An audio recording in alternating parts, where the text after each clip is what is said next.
ආදරෙන් පිළිගන්නවා ඔයාලා හැමෝම මගේ channel එකට. ඉතින් මම මේ channel එකේ දාන පළවෙනි වීඩියෝ එක තමයි මේක. මම මේකෙන් දාන්නේ අද මගේ දවස කොහොමද ගෙවුනේ කියන එක. ඉතින් උදේම නැගිටලා මම කරන වැඩක් තමයි මේ මල් පැල වලට වතුර දාන එක. මම ඉතින් හරි ආසාවෙන් බලා ගන්න මල් පැල ටිකක් තමයි මේ තියෙන්නේ. මහා ලොකු කාලයක් මට ගෙදර ඉන්න බැරි වුණාට හැබැයි ඉන්න වෙලාවට මම කරන්නේ මල් ගස් වලට වතුර දාලා ඒවා ආදරෙන් බලා ගන්න එක. ඉතින් මේ පරිසරය දිහා බලාගෙන ඉන්නකොට උදේට මගේ මනස මාර්ම විදියට රිලැක්ස් වෙනවා. ඇත්තටම කියනවා නම් මම නෙවෙයි මේ මල් ගස් හදන්නේ. මොකද මට මල් ගස් හදන්න තරම් වෙලාවක් නැහැ. අම්මයි අයියයි තමයි ගෙදර ඉඳන් මේ මල් ගස් හදන්නේ. එයාට නිවාඩුවක් ලැබෙන වෙලාවට.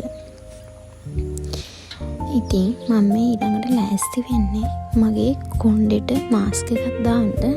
මම මේ මාස්ක් එක දාන්න මුලින්ම තෝරගන්නේ මම කොටලා අරන් තියාගෙන තියෙන කොළ මික්ස් එකක් තියෙනවා. ඒකේ අඩංගු වෙනවා කොහොඹ කොළ, එතකොට වෙරළු කොළ, ඒ වගේම වදමල්, එතකොට තව දාලා තියෙනවා මම මේකට කතුරු මුරුංග කොළ. ඒ කියන්නේ අපි අර කෑමට ගන්න කතුරු මුරුංග එක.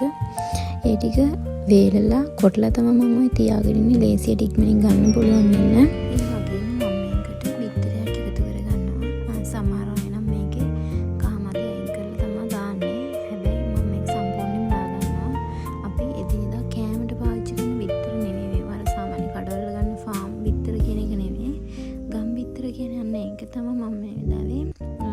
එකතු කරගන්නේ.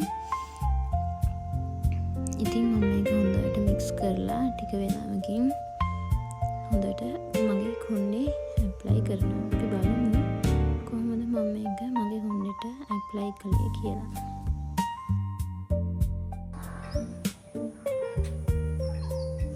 ඇත්තටම මම මගේ කොණ්ඩේ ගොඩක් දිගට තිබ්බා. මම පොය දවසේ කොණ්ඩේ යටින් කැපුවා. මොකද මගේ කොණ්ඩේ සෑහෙන ඩැමේජ් වෙලා තියෙනවා. බෝඩි මේ තියෙන වතුරත් එක්ක ක්ලෝරින් අතරට මගේ කොණ්ඩේ සෑහෙන පැලිලා තියෙනවා. ඒ හින්දා මම හිතුවා කොණ්ඩේ ආයිත් යටින් කපලා මුලින්ම කොණ්ඩේට ට්‍රීට්මන්ට් කරන්න ඕනේ කියලා. ඉතින් මම දැන් ටික දවසක ඉඳන් ආයෙත් කොණ්ඩේ ට්‍රීට්මන්ට් කරන්න පටන් අරන් තියෙන මේ විදියට. මේ වගේම තව මම කොණ්ඩේට ඇප්ලයි කරනවා E විටමින් එක. ඇත්තටම මේකත් ගොඩාක් හොඳයි. මේක ඇප්ලයි කරලා ඉවරලා මම විනාඩි 20ක් 30ක් වගේ මේක තියලා තමයි සේදුවේ.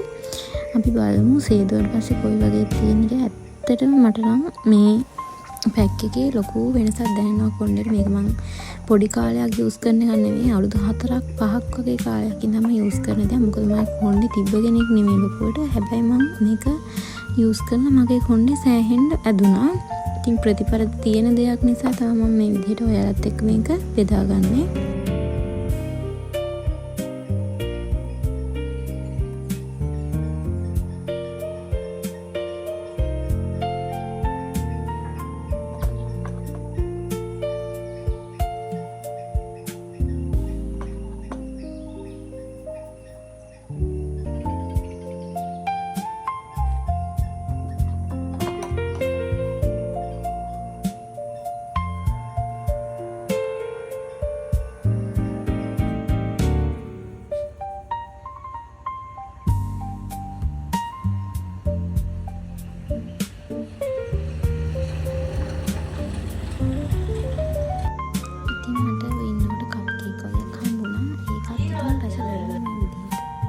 ඉතින් මම මේ දැන් ලෑස්ති වෙන්නේ ඇඳුමක් මහන්න.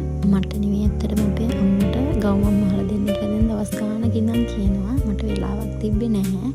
ඒ නිසා දැන් මම හදන්නේ අද ඒක මහලා ඉවර කරන්න. මම හිතනවා අපි කොච්චර හොඳ ජොබ් කරා තමන්ගේ දේ තමන්ට කරගන්න පුළුවන් නම් ඒක ගොඩක් වටිනවා කියලා. මම මහනවා කියලා මහා ලොකුවට මහන්න දන්න කෙනෙක් නෙමෙයි. හැබැයි පොඩි පොඩි දේවල් එදිනෙදා මහගන්න තියෙන දේවල් මහගන්න පුළුවන් තනියම.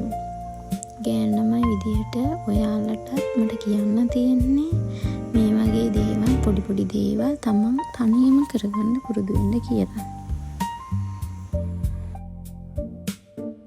ඉතින් මම මේ හවස් වෙලා ලෑස්ති වෙන්නේ ප්‍රොජෙක්ට් වල සහ රිසර්ච් එකේ රිපෝට් එක හදන්න. මොකද මගේ ඉන්ටර්න්ෂිප් පීරියඩ් එක ලබන මාසේ ඉවර වෙනවා. එතකොට අපි ඒවා බාර දෙන්න ඕනේ.